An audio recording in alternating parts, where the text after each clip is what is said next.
నమస్కారం అమ్మా. నమస్తే. నమస్కారం అమ్మా. ఇలా రండి. మీ ఊరు నుంచి కొందరు ఎంఆర్ఓ ఆఫీస్లో అప్లికేషన్స్ ఇచ్చారు. తను వాళ్ళ పేర్లు చెప్తారు, వాళ్ళని పిలవండి. అలాగే మేడం. వెళ్ళండి. Madam coffee.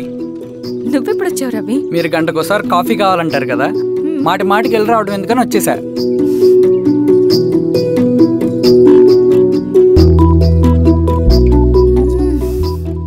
రవి, ఈ కాఫీ కోసమైనా నేను పెళ్లి చేసుకోవచ్చు. అదేంటి అలా అనేసారు?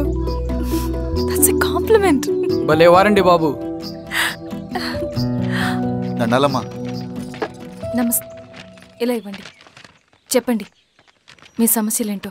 పేరు తలుపుల వీరాంజనేయులు, ఉన్నది 3 ఎకరాల పొలం. చిన్నుపాటి ధనుంజయరావు అనే మహానుభావుడు అందులో 2.5 ఎకరాల భూమిని తన పేరు మీద రాయించుకున్నాడు. అడిగితే నీ దిక్కున్న చోటు చెప్పుకోమన్నాడు. దిక్కులేనాడు కాబట్టి 1/2 ఎకరం భూమి మీదే పెద్ద కుటుంబాన్ని నెట్టుకొస్తున్నాడు. అవునమ్మగారు, ఆ పొలం ఎలాగైనా తిరిగిపించేయండి అమ్మగారు. ఆ పొలం కోసం 3 సంవత్సరాల నుంచి తిరుగుతున్నాను అమ్మగారు. వీరబాబు, వీళ్ళందరి దగ్గర కలెక్ట్ చేసుకో. మేడం, దాదాపుగా ఇక్కడ ఉన్న వాళ్ళందరి పరిస్థితులు ఇవే. వీళ్ళ సమస్యలు పరిష్కారం కావాలంటే మాట్లాడాల్సింది వీళ్ళతో కాదు మేడం, మన ఊరి పెద్ద మనుషులతో. ఇందు మూలంగా 50 మంది గ్రామ ప్రజలకి తెలియజేయండి ఏమనగా, శ్రీరామగిరి గ్రామ పంచాయతీ మోతుబరి రైతులు, సన్న చిన్నకారు రైతులందరూ రేపు ఉదయం 10 గంటలకి ఎంఆర్ఓ ఆఫీస్ దగ్గరికి రావాలా.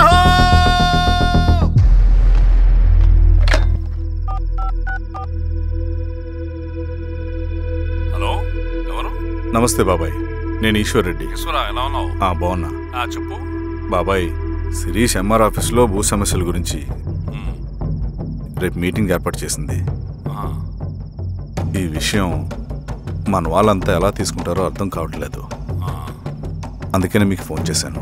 శిరీష్ చెప్పింది చేయండి, అదే మనకి కలిసి వస్తుంది. సరే బాబాయ్, ఉంటాను.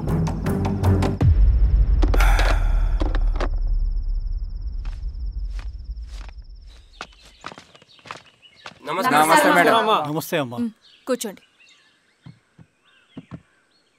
పొలాల్లో పండిన పంట కోతకొచ్చినా ఈ రోజుకి ఒక్క గింజ కూడా తెగకుండా పక్షులకు, పందికొక్కలకు ఆహారంగా పోతుందంటే దానికి కారణం ఇది. ఈ ఊరికి పట్టిన దౌర్భాగ్యం మీరు చేసిన అక్రమాల చిట్టా.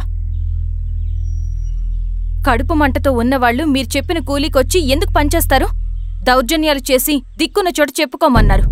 ఇప్పుడు అడవే వాళ్ళకి దిక్కైంది. అది ఎవరి తప్పు? మొత్తం 100 ఎకరాల పైచిలుకు భూమి వాళ్ల దగ్గర దౌర్జన్యంగా లాక్కుని ఇన్ని సంవత్సరాలుగా మీరు అనుభవిస్తూ ఉన్నది. మీ అంతట మీరుగా తిరిగిచ్చేస్తారా, లేదా చట్టం ఎలా పనిచేస్తుందో మీకు చేసి చూపించమంటారా? అలా చేయండి మేడం. నువ్వు ఆగవయ్య నరసింహులు. ఏం చేయాలో మా ఎంఆర్ఓ గారికి బాగా తెలుసు. అట్టా కానిండమ్మా. ఇస్తే మీ పొలాలు ఇవ్వండి, మా వివం. మీ పేరేంటి? సామిరెడ్డి. రూల్స్ ప్రకారం వెళ్తే మీ మొత్తం పొలం పోతుంది. కూర్చోండి. సామిరెడ్డి కూర్చో.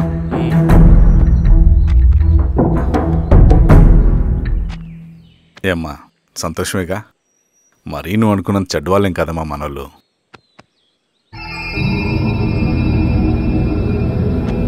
పదనాన్న.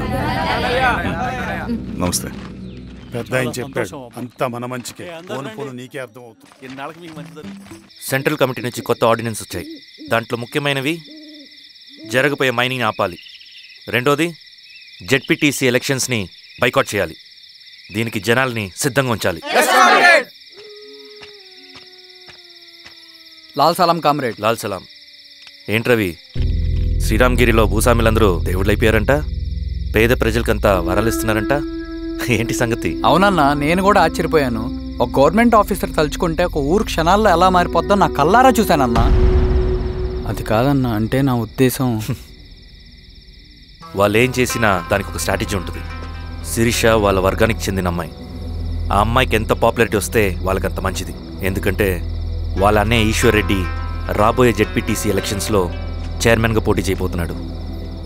ఈ అభిమానం మొత్తం వాళ్ళు ఓట్ బ్యాంక్గా మార్చుకోపోతున్నారు. అంటే అన్నా, శిరీష అయినా ఎవరైనా ఒకే తాను ముక్కలే. అధికారమే వాళ్ళ అవసరం తీరుస్తుంది. వీళ్ళందరూ అధికారం కోసం ప్రయత్నం చేసేది వాళ్ళ ఉనికిని కాపాడుకోవటం కోసమే. రేపే నామినేషన్ వేస్తున్నారు.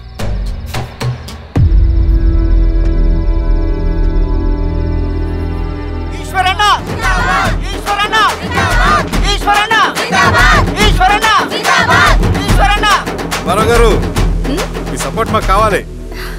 స్వామి, అయ్యా, మీ అన్నయ్య గారు ఎలక్షన్లు పడుతున్నారమ్మా. అవును. అయితే మా ఓట్లని మీ అన్నయ్య గారికేనమ్మా. వాళ్ళు ఏం చేసినా దానికి ఒక స్ట్రాటజీ ఉంటుంది.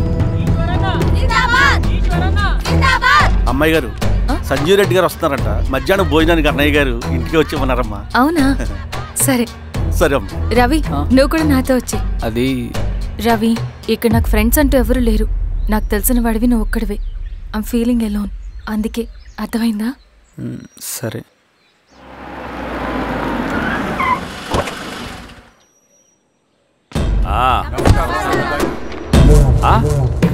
సురా, బాగున్నావా?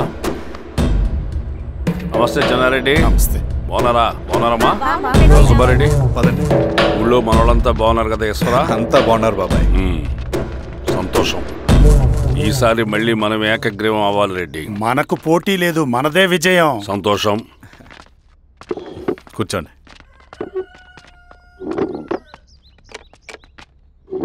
మీరందరూ లోపలికి వెళ్ళి భోంచేయండి. అలాగే అన్న.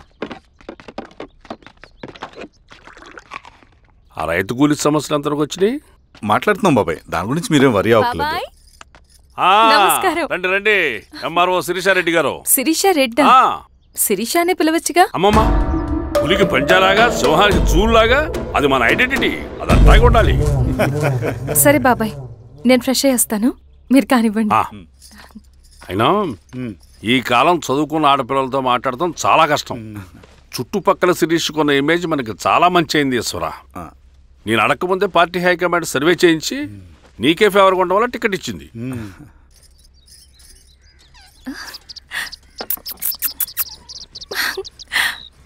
అనేవాళ్ళు ఎక్కడ? బయటికి వెళ్ళారమ్మా. ఓ, బయటికి వెళ్ళారా? రవిని పిలు. అలాగే. మేడం. రవి, రా రా రా, కూర్చో. పర్లేదు మేడం. మేడం ఏంటి? శిరీషానే పిలవచ్చుగా. అది కాదండి, ఎవరైనా కూర్చో. చూస్తే. కూర్చోవయ్యా. ఇది ఆఫీస్ కాదు రవి, మా ఇల్లు. పట్టించు. సరే అమ్మా. రవి, అడవిలో నక్సల్స్ ఎక్కడుంటారో తెలుసా నీకు? ఏంటి శిరీష? అడవిలో నక్సల్స్ ఎక్కడుంటారో తెలుసా నీకు? ఎందుకు శిరీష గారు? తెలుసా తెలీదా? నాకెలా తెలుస్తుందండి? చూచాయిగా ఆయన తెలీదా? సరే, ఎక్కడుంటారో నాకు ఐడియా ఉంది. సాయంత్రం ఇద్దరం కలిసి వెళ్దాం. అది కాదండి. నువ్వు వస్తున్నావు అంతే. తిను.